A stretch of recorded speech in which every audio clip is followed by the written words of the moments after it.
네, 실명적 안명통변. 이번 시간에도 모 사주 카페에 사주 질문 게시판에 올라와 있는 명조를 가지고 한번 공부해 보겠습니다. 쉬워 보이나 어려운 사주.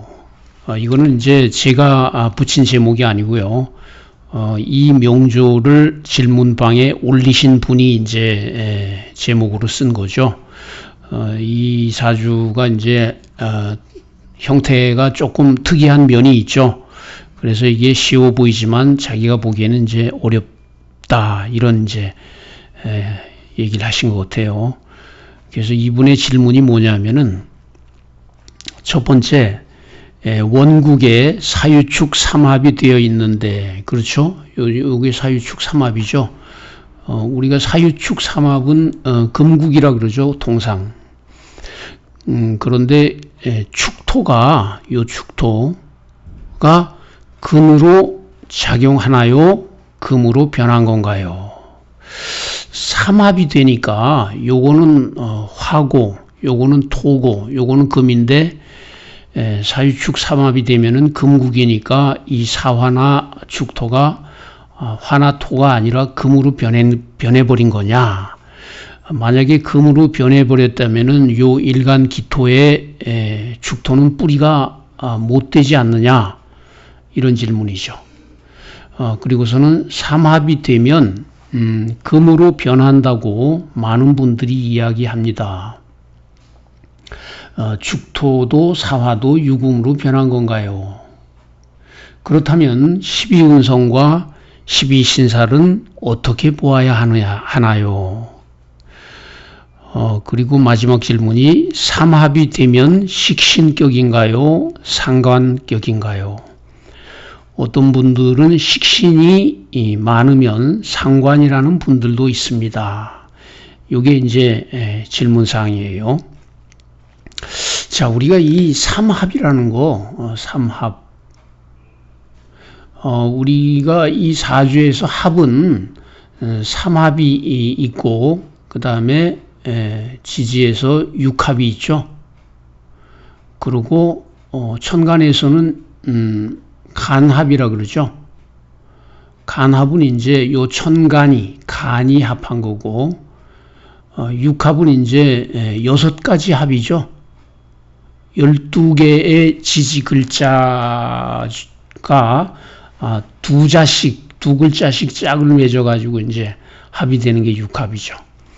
그 다음에 이제 삼합은 3글자가 모여가지고 합이 된다. 그래서 우리가 삼합이라 그러죠. 보통 이제 한간에 이제 방합이란 말도 있죠. 방합. 요건 뭐 임묘진, 목방, 사오미, 남방 뭐 이런 식의 합인데, 요 방합은 이제 그 어떤 고전에서는 그거 작용력을 인정하지 않죠. 그러니까 요거는 이제 우리가 실제로는 그 기운이 강하다 이런 얘기지, 합이라고 해서 뭐 어떤 작용력이 있는 건 아니에요. 근데 이런 거는 이제 합이 되면서 아주 명확한 작용력을 가지게 되는 거죠. 그래서 이제 우선 간합이라는 거는 이건 천간 글자의 음양합이죠. 음양합. 그래서 우리가 갑기합, 을경합, 그래서 여기에 무게합까지,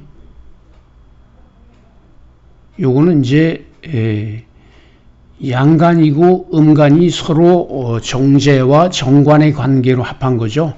그래서 요건 부부합이다 그래요. 부부합. 우리가 육친을 말할 때 요렇게 남자와 여자가 합을 해서 여기서부터 시작을 해가지고 우리가 부모, 형제, 처자가 나오게 되죠.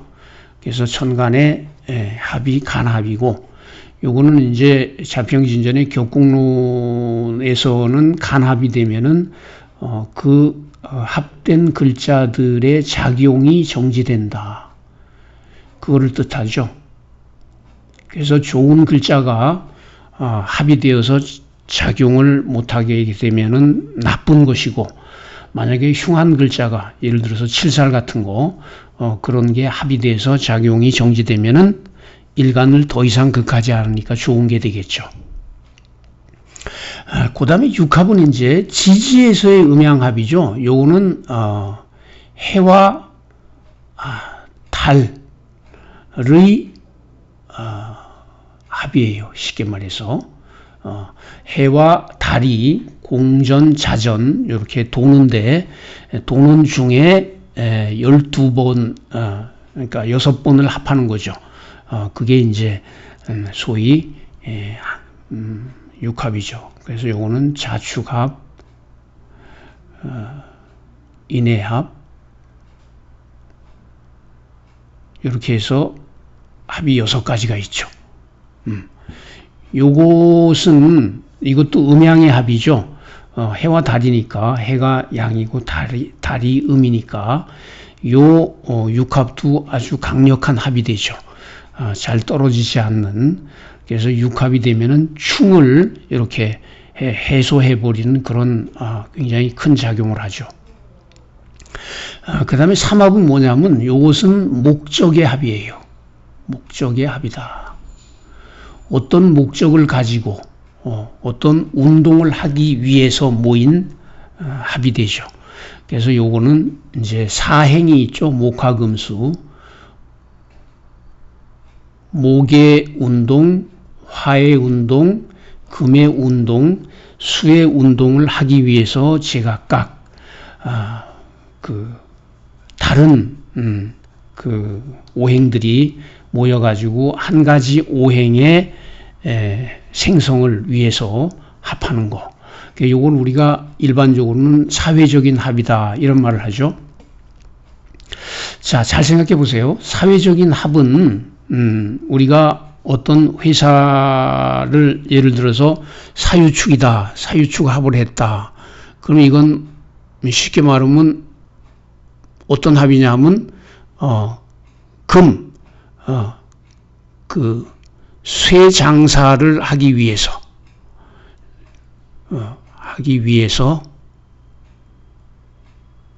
모인 사람들이죠.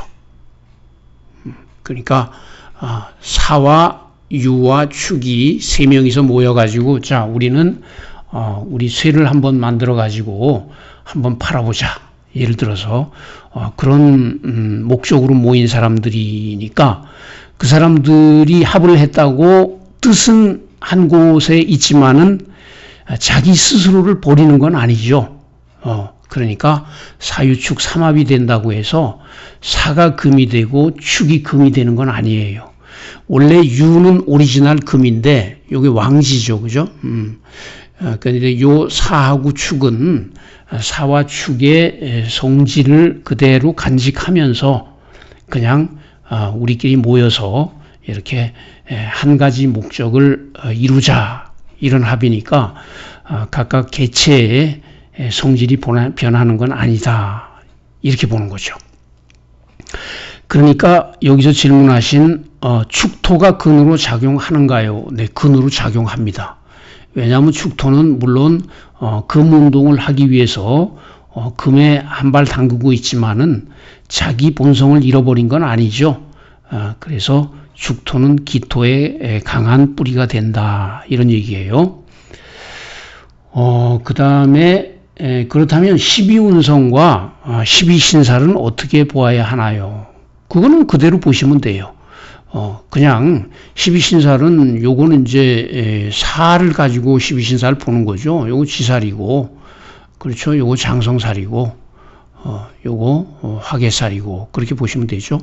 그거는 12신살이라는 것은 연지를 기준으로 보는 거니까 그거는 그대로 보시면 되고, 12운성도 마찬가지죠. 예. 정사면은 요거는 왕지가 되고, 요건 생지가 되고, 기토에 요거는 어떻게 돼요? 정축이면 묘지가 되죠. 기축이면 기축 정축은 똑같죠. 그 다음에 기사는 생재가 되고 그런 건 고민하실 필요가 없는 거죠. 그래서 삼합이 되면 식신격인가요? 상관격인가요? 자, 삼합이 되면은 그것이 식신격이 될 수도 있고 상관격이 될 수도 있어요.